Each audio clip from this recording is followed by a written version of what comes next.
Hey guys, I'm Stephanie and this is Steph Stove, and today I'm going to be making you a great meal that is a favorite here in the South. It is pulled pork. So for this particular recipe, I found that using our crock pot is the absolute best way to do it. It is foolproof, it's easy, it's kind of set it and forget it, and it comes out tender, juicy, and absolutely delicious each and every time. So with that being said, let's get making some pulled pork.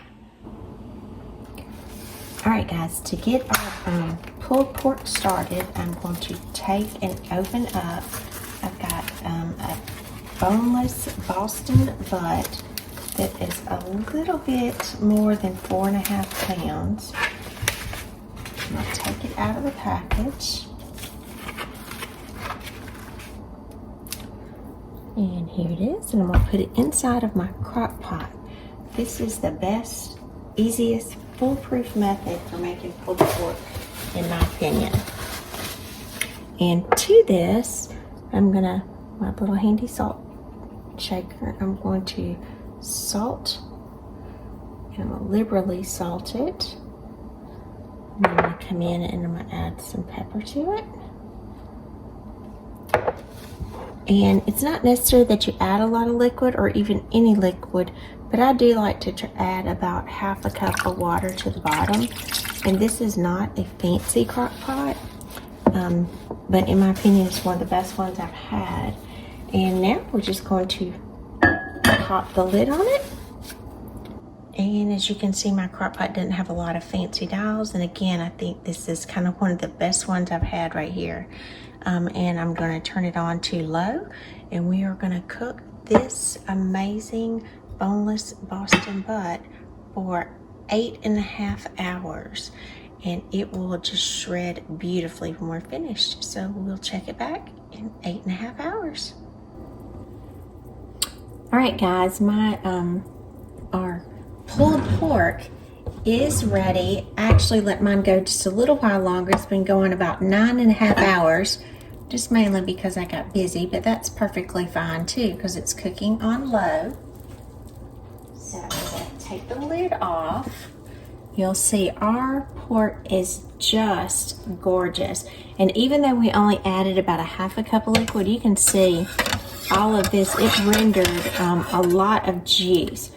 And so I'm going to use a spatula and a large slotted spoon to carefully, and again, this is just about falling apart, lift this up out of my crock pot. Let me get that last little piece. Alrighty. And now you do not have to get rid of this juice. This has got little remnants of fat and so forth, but there's so much flavor in here. So you can reserve this juice to kind of pour over the pork after you kind of pull it apart. You can even strain it to get the fat out if that bothers you, the fat pieces. Doesn't really bother me a whole lot. And you can even cook it down on the stove to get it to reduce even more. Either way, this is good stuff, so we're not going to get rid of it. So let's move on to and look at our Boston butt.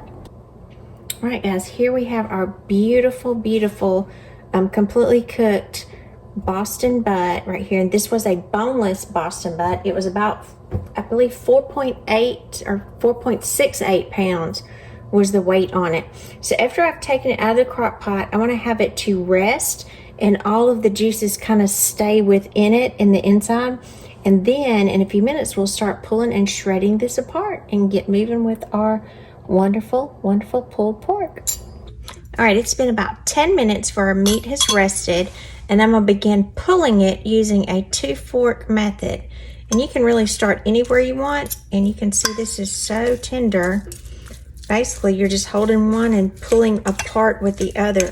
There's fancy pulling tools that you can use, but these two right here are just great. And you just go right through and just start pulling this apart. You can do it to whatever thickness you choose. If you wanted a little chunkier texture, and you can see this is so tender, I can just bust it up with these forks. again, I know a lot of people do these on smokers and so forth, and we have a smoker and enjoy it, but I just find setting it in the morning on the crock pot, I don't have to worry about it. It's perfect every time. If I happen to be, half an hour or so over, as long as it doesn't go too much, about 10 hours is about as long as I would leave it. And if you're home and you're not quite ready to eat when it's finished, you can always just turn it off, and the liquid and the warmth of the crock pot will keep it just fine. And so you can see with us allowing it to sit how juicy this meat is. And again, this is something, if you really want to impress somebody, this is feeds a lot for a crowd. You can make it with sandwiches. You can eat it alone with a side of macaroni and cheese. I've got a great recipe for a 1-pot macaroni and cheese on my website. Serve it with some deviled eggs or some sweet potatoes, both of which I have great recipes for if you'd like to check those out. You can eat it by itself. Now, one thing I do not do when I make pulled pork, I do not add any sauce to it, because everybody has different preferences for sauce. So what I do is usually I just add several sauces to the table and let everyone do it according to their own preference, and it works out well for everyone. There we go. A huge portion of beautiful pulled pork, Boston butt in the crock pot. Amazing.